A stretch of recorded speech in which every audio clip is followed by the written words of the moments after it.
Chapter 64. Polygamy continued.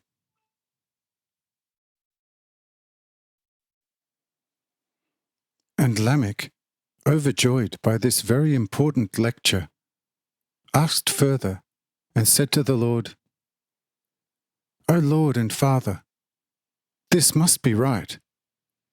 I can see it now very clearly that in accordance with your holy order, man should have only one wife.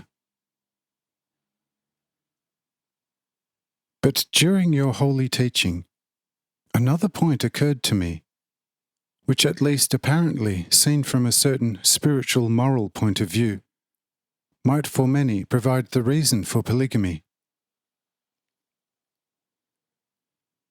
I, an appointed leader by you, from the limited sphere of my knowledge, could not find the word to denote the reason for it as completely wrong.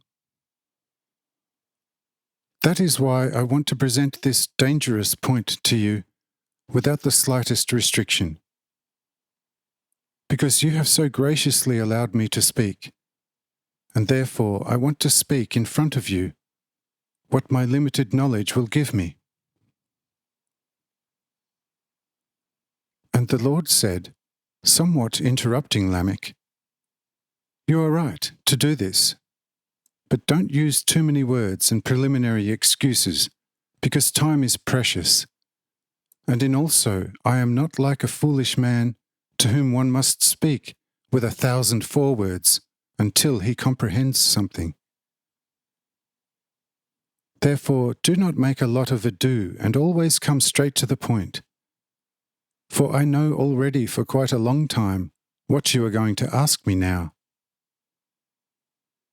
Therefore, it is indeed easy for you to talk to me, because with me, you can assume that I most certainly will understand you from the very foundation. And so then make your still worrisome point known to me, but without explanatory circumstances, which I at least do not need in order to compose a lecture. And so now speak boldly."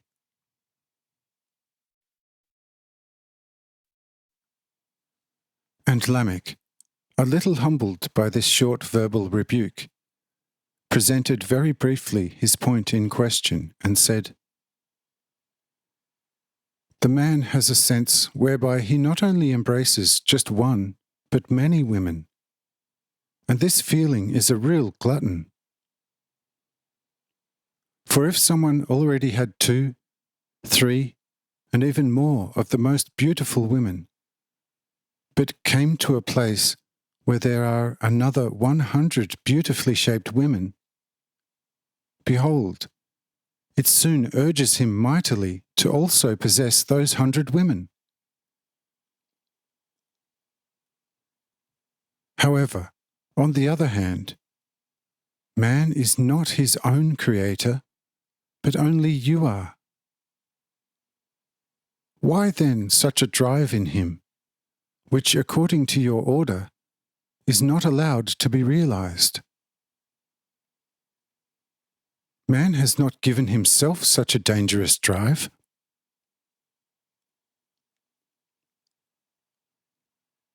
And the Lord replied to this, "Behold, here the abundance of feelings is very much the same as with the manifold provision for procreation.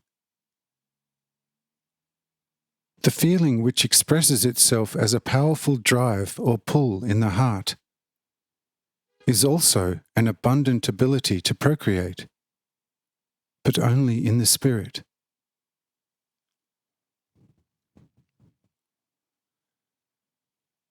But if the man is a horny person and scatters his seed on the streets and back roads, tell me, if such a fundamentally weakened man, with his diluted ability to procreate, will ever be able to, even with a well-fertile woman, produce a fruit in the right measure? See, he will not.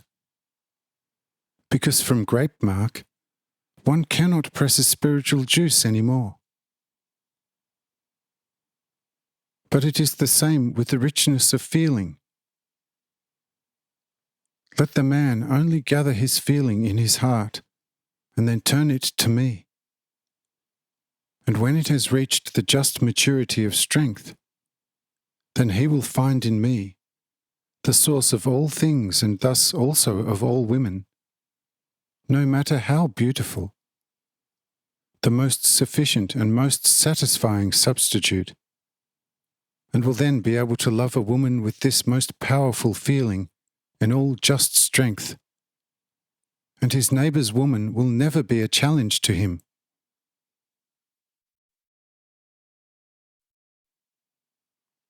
But know also this, that in this world everything in man is a property to be developed for an endlessly sublime, eternal purpose.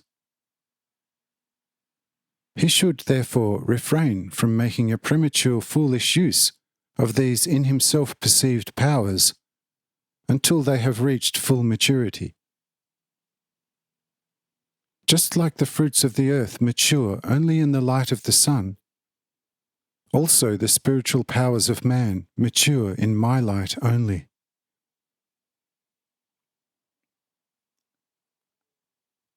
Therefore, everyone should focus his powers on me, and he will become a completely mature, powerful person in my order. But who does not do it is himself guilty of his own death. Do you understand that?